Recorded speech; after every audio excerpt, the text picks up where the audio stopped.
Assalamualaikum warahmatullahi wabarakatuh. Perkenalkan, nama saya Siti Anggraini Sulistiawati dengan NIM 19231073. Di sini saya akan menerangkan artikel tentang dampak genosida di Palestina terhadap perekonomian dunia.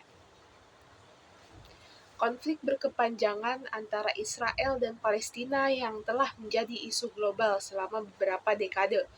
Namun, intensifikasi kekerasan yang dalam banyak pandangan masyarakat internasional dikategorikan sebagai genosida terhadap rakyat Palestina tidak hanya menimbulkan dampak kemanusiaan yang mendalam, tetapi juga memiliki implikasi ekonomi global yang signifikan. Ketidakstabilan politik dan militer di kawasan tersebut telah memicu gejolak ekonomi yang melampaui batas wilayah Timur Tengah. Di antara dampak tersebut, yang pertama adalah geopolitik dan harga energi dunia. Di konflik di Timur Tengah ini, termasuk antara Palestina dan Israel, seringkali memicu ketidakstabilan di pasar energi global. Wilayah ini merupakan produsen utama minyak dunia, sehingga ketegangan di kawasan tersebut dapat menyebabkan fluktuasi harga minyak. Misalnya, konflik yang memanas dapat mengganggu rantai pasokan minyak, menyebabkan harga minyak naik secara global. Negara-negara yang mengimpor minyak seperti Indonesia sangat rentan terhadap fluktuasi harga minyak global. Kenaikan harga minyak ini dapat meningkatkan biaya impor energi, yang pada gilirannya dapat menyebabkan inflasi dan memperburuk defisit perdagangan. Selain itu, volatilasi mata uang akibat ketegangan geopolitik mempengaruhi sektor keuangan di Indonesia. Lalu dampak yang kedua adalah gangguan rantai pasokan global. Terusan dari Suez yang sebelumnya menangani sekitar 12% dari perdagangan global mengalami penurunan signifikansi dalam jumlah kapal yang melintas. Data menunjukkan bahwa jumlah kapal yang melewati kanal tersebut menurun sebesar 66% sejak operator mulai mengalihkan rute mereka menghindari Laut Merah. Pengalihan rute itu, pelayaran itu menyebabkan peningkatan biaya logistik dan waktu pengiriman. Salah satu perusahaan pelayaran terbesar di dunia memperkirakan bahwa krisis di Laut Merah menyebabkan kehilangan kapasitas sebesar 15-20% pada pasar dari timur jauh ke Eropa Utara dan Mediterania. Gangguan dalam rantai pasokan juga berdampak pada industri dan produksi global. Misalnya, perusahaan seperti Tesla dan Volvo Cars terpaksa menghentikan produksi di beberapa pabrik mereka karena keterlambatan pengiriman komponen akibat krisis di Laut Merah. Selanjutnya, dampak yang ketiga, kepanikan pasar dan investasi global. Dalam situasi ketegangan geopolitik, investor global biasanya mengalihkan dana dari aset beberapa resiko seperti saham ke aset yang dianggap lebih aman, seperti emas, obligasi pemerintah negara maju, dan mata uang kuat seperti dolar Amerika Serikat, yen Jepang, atau franc Swiss. Perpindahan ini mencerminkan upaya investor untuk mengurangi resiko portofolio mereka di tengah ketidakpastian global. Ketegangan geopolitik dapat menyebabkan penurunan indeks saham global. Penurunan ini seringkali berdampak pada pasar saham di negara-negara yang berkembang, termasuk Indonesia. Indeks harga saham gabungan atau disingkat menjadi IHSG cenderung mengalami koreksi seiring dengan penurunan indeks global seperti Dow Jones, Hang Seng, dan Nikkei. Hal ini menunjukkan bahwa investor domestik juga perlu memperhatikan perkembangan ekonomi global saat membuat keputusan investasi. Arus modal asing yang keluar dari negara berkembang dapat menyebabkan depresiasi nilai tukar mata uang lokal Depresiasi ini berdampak negatif pada harga saham dan stabilitas ekonomi.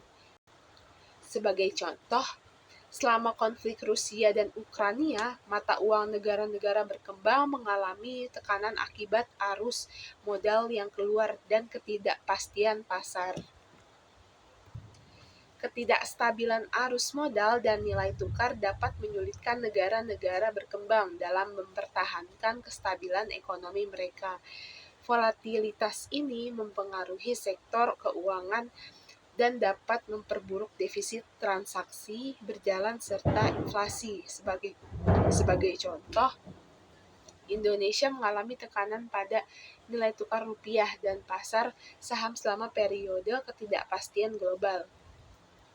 Selanjutnya, dampak yang keempat, beban bantuan kemanusiaan internasional.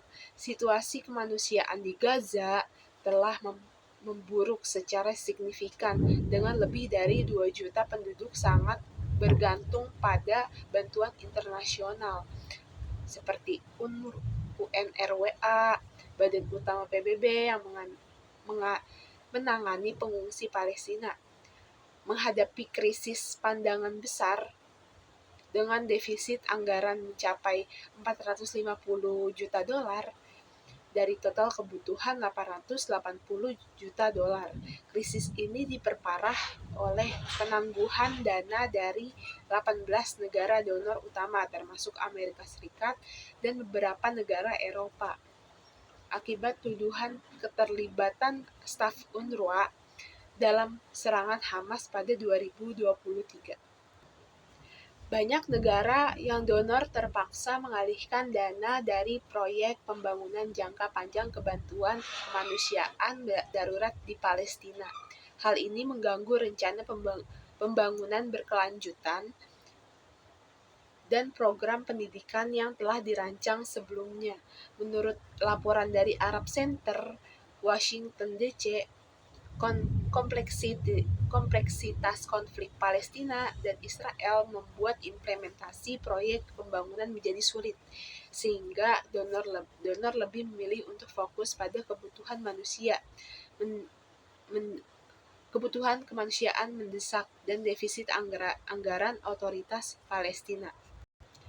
Negara-negara donor menghadapi tekanan anggaran yang meningkat akibat kebutuhan bantuan kemanusiaan yang mendesak di Palestina. OECD melaporkan bahwa 2/3 negara anggota Komite Pembangunan atau bisa disingkat dengan DAC mengurangi bantuan mereka pada tahun sebelumnya karena menghadapi tekanan anggaran domestik pasca COVID-19, peningkatan pengeluaran pertahanan, dan beban populasi yang menua.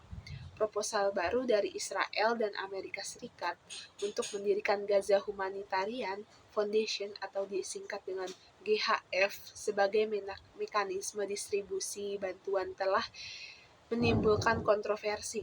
Rencana ini dikritik oleh PBB dan organisasi bantuan lainnya karena dianggap melanggar prinsip-prinsip kemanusiaan dan dapat digunakan sebagai alat politik. Uni Emirat Arab, salah satu donor utamanya, menolak berpartisipasi dalam mekanisme ini. Dalam bentuknya saat ini menyatakan bahwa rencana tersebut gagal menangani krisis secara efektif. Alokasi dana besar untuk bantuan kemanusiaan di Palestina dapat mengurangi kapasitas negara-negara donor untuk mendanai proyek pembangunan di wilayah ini. Hal ini berpotensi memperlambat pencapaian tujuan pembangunan berkelanjutan atau bisa disingkat dengan SDGs secara global karena sumber daya yang terbatas harus dibagi antara kebutuhan mendesak dan program jangka panjang. Selanjutnya, dampak yang terakhir adalah radikalisasi dan ketidakstabilan regional.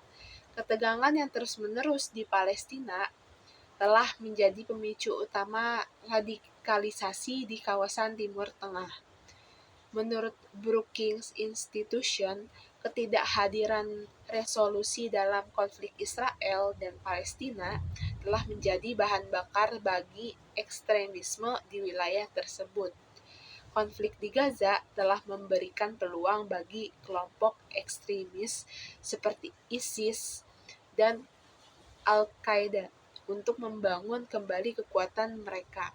Laporan dari The Guardian menunjukkan bahwa kelompok-kelompok ini memanfaatkan ketegangan di Gaza untuk merekrut anggota baru dan memperluas operasi mereka di Timur Tengah dan sekitarnya.